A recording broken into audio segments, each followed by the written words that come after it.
Are we? Where are we? Are we there? Are we here? Are we? Where are we? Do we even exist? Oh, here we are. We are here. Hi. So it says. We'll have to check when we actually started being I here. don't see we're not on the screen. Look. We are. We're here. Okay, but we're tiny. I know. Why did we go so small? I know. Oh, there we are. Now we're big. Now we're very big. It's like the AA Milner. Now we are 6. Yes. Now we are big. Hi, everybody. Hi, people. Is anyone there? Hi, Alexa, first in. Boom. Good to see you. How are you, sweetie? How's everyone's week been? Tell us everything. Come on. Samita and Sarah. Yeah. Yeah. Fess up. What I just found, a crystal ball. She's very excited. Man, very happy it's about the latest shiny object. And Corinne from Lillehammer. I mean, she shows up every single time. And Corinne is the one. It's amazing. It's the one. We are all so grateful. Lynn, well, a lot of people show up every time, honestly. It's more than we deserve. All our friends. It's way more than we all deserve each other. That's true. We all deserve each other. It's the gathering room. I'm having this weird, strange relationship with the word deserve lately. I don't know. Probably because she deserves more than she thinks she does. So maybe so, more or less. Or maybe there is no such thing as deserve. What do you think? Answers on a postcard. Yeah, you are worthy and deserving because you exist. Thank you. That's my take on it. I'll take that. So is everybody here yet? I don't. Oh yes, there's 131 peeps. Everyone's great. Look, but it's only 4:02. See, my worry is the people who come in late. Here's the thing, guys. Complete transparency. We used to wait till there was 100 people online because it felt like, okay, that's good. We've done our small talk. That's a lot. And then, but I worry now that there's so many so fast. What do you guys think? What should we do? Should she start? Should I just start? Answers on a postcard. Postcards? Yeah. Like the old-fashioned kind that you send across the country on a mule? At some time in my childhood, that phrase went into my brain and never came out. All right, let's just do it. It's the gathering room. Welcome to the gathering room. Welcome to the gathering room. What a week it's been. You know, I was just telling Ro that I think I can kind of follow the zeitgeist of the at least the peeps I hang out with, because if I look at my New Yorker cartoons online every morning, a couple of weeks ago they were like just screamy faces, you know, and now it's like there's a really cute one of a dog with his leash waiting at the door for a walk, only his humans are sitting on the door with him staring at the door waiting for a walk too. So it's more like, it's less screamy face, here comes the plague, we're all going to die. And we're going to die broke. And now it's more, oh, this is us. We stay inside.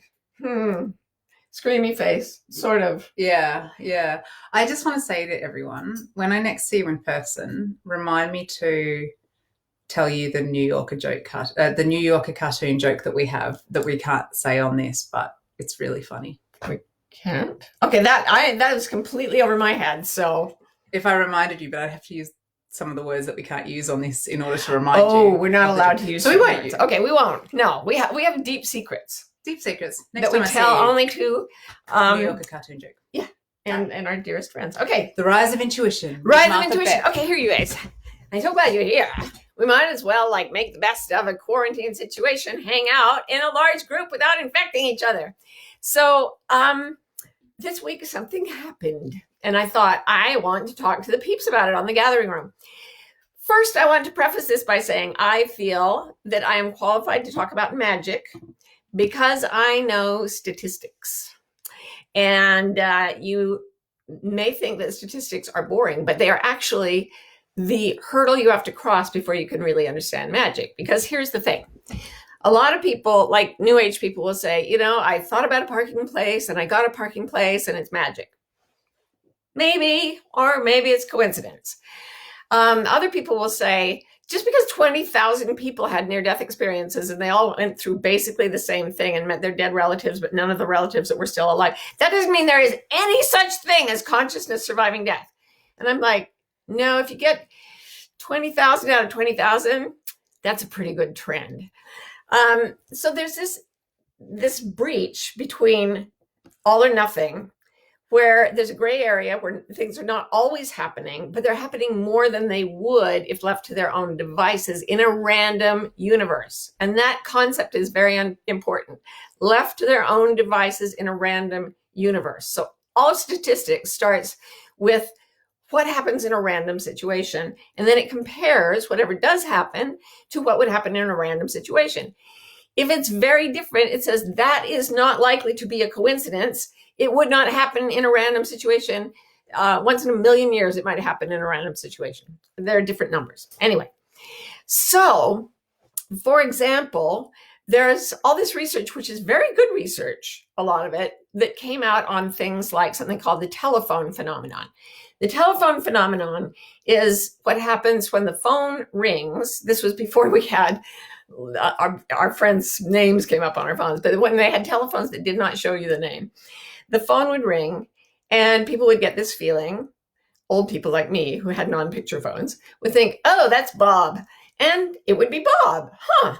And a guy named Rupert Sheldrake got interested in this phenomenon, and he set up experiments where people would be called by a number of people on a list, but it was only decided randomly at the last minute, and the caller didn't know, and the person being called didn't know, and the experimenter didn't know. It was a good experimental setup. And it turned out that average everyday people can guess who's calling them on the phone before the phone actually rings sometimes. Not always, but at odds against chance of 1 in several million. In other words, for it to happen randomly, it would have to be a 1 in a million shot.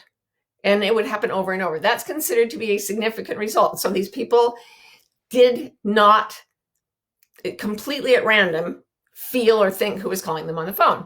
He did this. Sheldrake was also very famous for an experiment called Dogs Who Know When Their Owners Are Coming Home. He took all these dogs, he put them in a big warehouse space where they were well cared for. And then he put video cameras around. And then at random, his assistants would call one of the dog's owners and say, come pick up your dog. At the moment the person got the call and formed the intention to go pick up the dog, that dog would go sit and wait by the door for the owner. And this was highly statistically significant. So, if your dog is at the door when you come home and you think that's magic, I say, no, he hears your car, he knows you're there. That is not a very strong statistical finding. But if dogs in a warehouse selectively go to the door only when their owner is called, and they do that numbers of times, it starts to defy randomness. It starts to look like there's a causality there. I know these are boring words, but they will qualify you to know magic, because you will not be one of those people who say, oh my God, I saw a cat walking and I was just thinking about a cat walking. I really think my spirit guide was trying to communicate with me. Here's the problem. I actually, as you know, if you're familiar with my work at all, I've been having little psychic intuitive experiences my whole life. And I talk about it, I write about it, and then I get this onrush of people who are talking about magic in areas where it really probably is just coincidence. And frankly, that puts the rest of us in a bad spot, because now we get looped in with the people who just think everything's magical without knowing the statistics. But here's the thing. The scientists who say those experiments are stupid, they actually aren't looking at the statistics either. They're looking at their own belief systems and saying, I know that can't happen, because if it could happen, I would have to change my ideas about the world.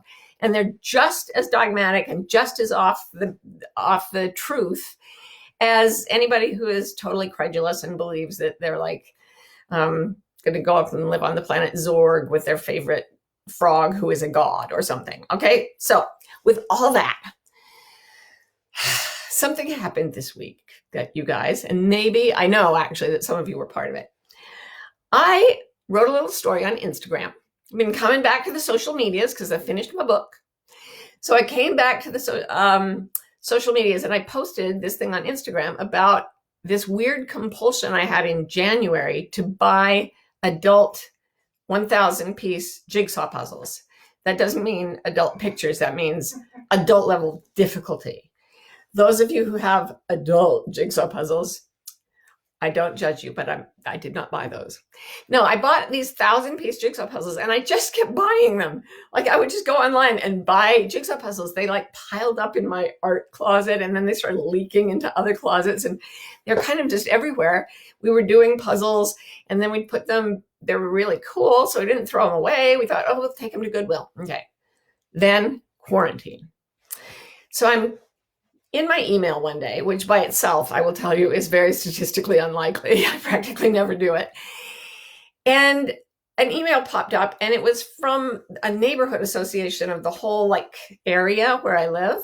And these things come up a lot. Like people write, did anyone hear the coyotes last night? Or, somebody's been leaving dog doo on the road, whatever.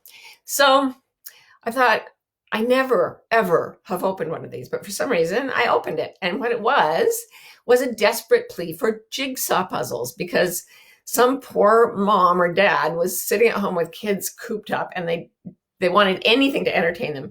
And I thought, well, why don't they buy them online? Maybe I can buy them some. So I went on, and you guys, the jigsaw puzzles were cleaned out. There wasn't a single, well, there was one jigsaw puzzle, and it was like $100. It was crazy.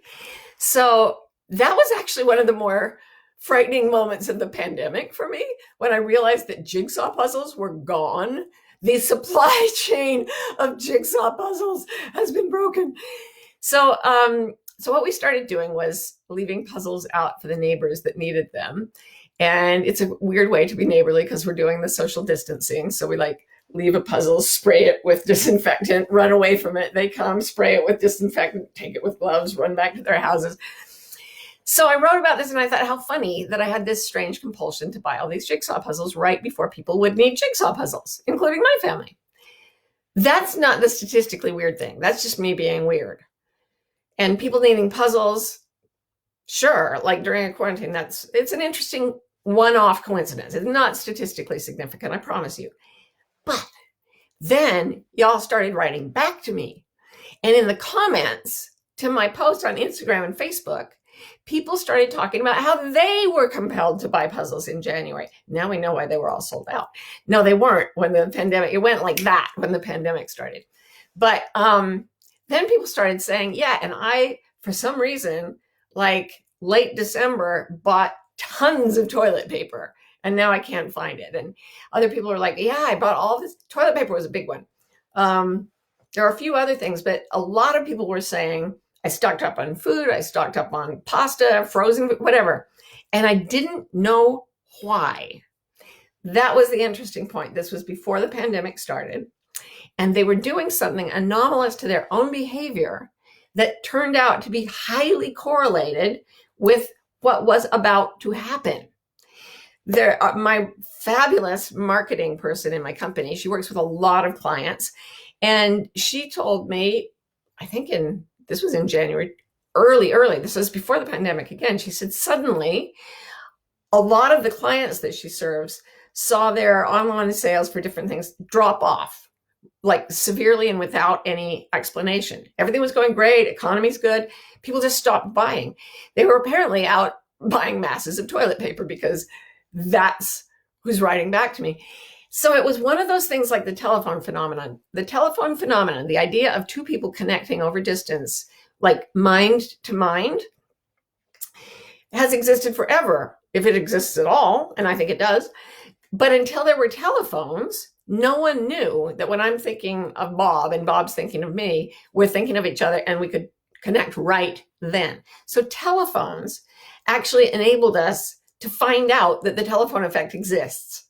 And now the internet has helped me start to see a lot of us out there are running on a lot more intuition than we know. And it made me think of my wonderful friend and spiritual teacher, Byron Katie, who's doing an online event. I'll tell you, check my posts. It's going to be amazing. You just volunteer enough, you pay a little if you have it, and that's it. It's going to be incredible. It's called Breakfast with the Work. So anyway, Byron Katie, I've asked her sometimes how she chooses her actions. What does she know to do? Because she's, I think, completely enlightened. She doesn't suffer. She lives in a state of bliss, and I've never seen it crack. And I've been around her a lot, and it just feels absolutely real to me. And she doesn't make any plans for the future or think about the future. She just knows to do things at a certain time. And I used to asked her many times, what do you mean? And she would just say, you just do it. You just know to do it. Over time, I started to glean from this that what she was talking about was that consciousness, capital C, that exists in all of us is moving us the way we move our hands. The hand itself doesn't know why it's moving, but the brain does. And we as independent individuals are doing things that we don't understand, but consciousness does, because we are the fingers and toes and eyes and ears of consciousness. And it's doing this magnificent, beautiful dance with all of us. I didn't know that at the same time I was buying jigsaw puzzles, at least a dozen other people who follow me on Instagram were also mass buying jigsaw puzzles. So all of this is just to say, here we are, stuck at home, sort of out of communication except for through technology. What a great time to practice intuition, right?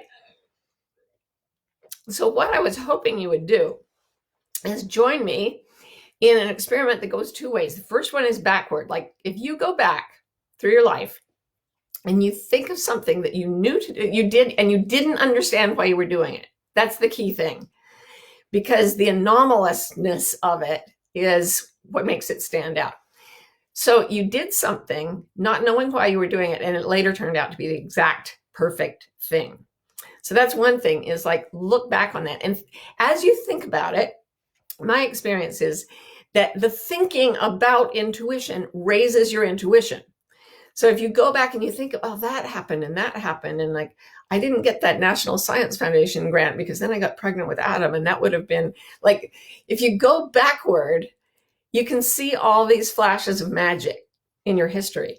And then the harder thing is to go through the day and feel for the flashes of magic that are pushing you or pulling you, like any little thing that's a slight urge to do something, and it feels, the sensation is magnetic. It feels like you're being pulled like a refrigerator magnet toward a refrigerator. There's a sense of something's coming together. And I'd love for you guys to like write on my Facebook page or on my Instagram page or whatever. Do they have pages on Instagram? I don't know. Anyway, I would like to know in the comments. I'm going to put a post about this because I want to do a repeat where I can look at the statistics. I will tell you right now that statistically, if you look at the number of people who responded to that post and the number of people who had also hoarded jigsaw puzzles before the pandemic, it was odds against chance of millions to one. Like, it's not coincidental. Something made us all, some of us were designated jigsaw puzzle hoarders, right? And the rest of us, I suppose, were doing something, I don't know, like healthcare or getting food to people to help them during the pandemic. So that's the challenge this week, because I want to see how much of this is actually going on out there. But right now, before we get to the Q&A portion, let's just do a little meditation that will help like open the aperture of our intuition, because that's, if we're being given a chance to do anything, this is it. So for this, it's best to be sitting up, but if you're lying down, put your spine in as straight a line as you can. It'll work without a straight spine, but it works better with, for some reason. Imagine that right at your tailbone, there's a little spark of light, and then it starts to spin out a little wire of light. It's almost like a spider spinning a spider web, but what it does is it coils like a bed spring up your spine. So it coils all the way up to your lumbar vertebrae and then up more and more, and it just keeps going all the way up your spine. And it's light, it shines. And as it coils, it gets brighter and brighter and brighter, and it's going to coil all the way up to your neck, and then it comes up into your head, and then the spiral gets wider, and then you imagine it as a cone of spiral light that goes out like this, and you widen it out. And then you invite yourself to be given intuitive impulses. What I'm thinking, I wore this little thing today. It's a beehive, because what I'm thinking is that we may be showing signs of what is called hive mind, which is the way bees know which tree they're all going to choose, 200,000 bees, which tree they're going to choose for their nest, which 4 cells out of the 100,000 cells in their honeycomb they're going to put royal jelly in to make queen bees. How do 200,000 bees know to do that? There's something telepathic about bees. And people have known this for many years. And if you've read one of my books, I wrote about it. So I'm wearing a beehive because I think that's happening. And I think the pandemic is escalating it. And I think if we do this little exercise and try to find each other, a lot of us are going to find out that we're doing similar things at statistically significant levels against chance. That's not very inspiring, but I mean, I hope it is, but in a very kind of intellectual way. It's not like a speech from the heart, because I'm kind of in my science mind today. But I'd love to take any comments that are either scientific or spiritual or anything else, actually. We have so many magic stories going on in the comments. Yay! We don't really have many questions yet, but it's just... I mean, they're amazing. I want everyone to go after this, go and read through them all, because there's so many. I certainly will. My favorite so far is Jessica Bingaman, who accidentally opened a sourdough bread business in January. And anyone who follows the internet knows that sourdough bread is now the international obsession of the sheltering in place. Even I have seen that, and I don't see anything. Yeah. So, I'm reading that. I know you. They're so good. Yeah, somebody just wrote, most people don't change their world beliefs at a certain point. This is really going to be interesting, because on one hand, you have people who refuse to believe that sheltering at home is useful, because their worldview says, if I'm sent to my room, I love the meme online that says, it's like Mother Nature has told us to go to our rooms and sit and think about what we've done and not come out until we're ready to apologize. I love that. But some people just think they're being made to go to their room, and they're resentful, and they're, rioting and screaming horrible things about people who are trying to keep them safe. And it's quite frustrating. They're unlikely to change their worldviews. On the other hand, you have the super scientists who are like, yeah, it's just coincidences. There's no reality to things like mind-to-mind communication, even though there's so much evidence about it. They're not going to change their worldviews either. What we want to be is in the middle. I love my CEO of my company, Jennifer Voss, she says it this way: play in the magic, but stay in the real. And that's the magic, you guys. The real is the magic. If the math doesn't work, it's not interesting. It's just people pretending. But when the math works and it's magic, then I really get tingles all over. And that's how we're going to save the world, if we can.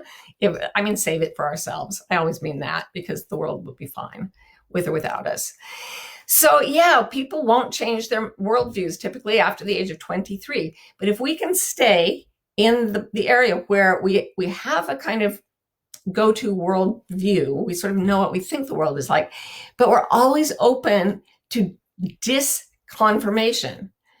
Tell me where I'm wrong. You coaches out there, you people who've been through my coaching program, the way we interact is to say, I'm thinking this is going on with you. Tell me where I'm wrong. And then the other person gets to tell you where you're wrong. And that's called learning, guys. And being in that humility of being willing to say, yeah, that actually could not be a coincidence statistically. Or, I think that probably was a coincidence, even though I'd love to think it was, my old Aunt Sally giving me a nod through that cat that walked past like cats never do. So yeah, keeping the open mind is amazing. So thinking that question from Donna at the top. There's so many magic stories that I don't even know. Yeah, we're going to have to compile them. I don't even know. When I saw these things showing up in the comments, I was like, oh my God, this is changing my life. I don't even know what I'm going to do next, but I kind of do. I kind of know to do it. Okay. So yeah, Donna asked, what's the difference between intuition and fear? Very simple. Intuition has no fear. Is it possible to, it's sort of like, I don't hear you say that that something's intuition when it's happening. No. You act That's on the interesting part. And then you build back later. You build back later, but you can feel that you were, like so many times I wrote in Expecting Adam, so many times around his birth, I found myself doing things that I felt like something was moving my arms and legs, and it wasn't even really me. But here, I want to touch back on the fear thing, because I gave a very abrupt answer, but the real answer is the sensation is not one of, oh, I have to do something or something's going to come get me. That is not the way consciousness communicates with us, because nothing can hurt consciousness. And if we are in essence the eyes, ears, and hands of consciousness, then why would it tell us we're in danger? We're not. As consciousness, there's nothing that can harm us. Whereas it's like trying to hurt space. You can't hurt space. So consciousness is always calm. And even when it says, like there's a story about, there was a jetliner that took off from Hawaii a long time ago in the 70s or 80s. And something failed horribly in the craft, and the whole top of the plane came off. And several, like 8 people were sucked out into the engines, and the rest of them belted in, the pilot managed to bring the plane around and bring it back to Hawaii and land it. So it had a lot of survivors. And one of the survivors said that as she got into her seat, she thought it was a flight attendant, because it was like a clear voice. And it said, "Tighten your seatbelt. You're in for the ride of your life." And she'd never had anything like that before. And there was no one around her. She looked around and it was like nobody. And then she went through what she went through. And obviously that was terrifying. But the voice wasn't terrifying. The voice was calm. The thing speaking to her, the entity speaking to her, was calm. We had a similar, I told you guys a few weeks ago, when my little group, 6 of us, got together in California and tried to plan what we'll do for Martha Beck Inc. this year.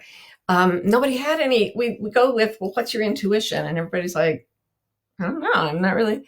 And then one person said, I just think we need to be ready. And everybody just sat up. And I've thought about that 1,000 times, because the energy in that room was so intense. We actually wrote it at the top of our calendar, like 2020 plan, be ready. And then we didn't make other plans, because it was so strong. And because we are, let's face it, a company of people who play in the magic and try to stay in the real. Yeah. So we're trying to keep grounded, but at the same time, that feeling.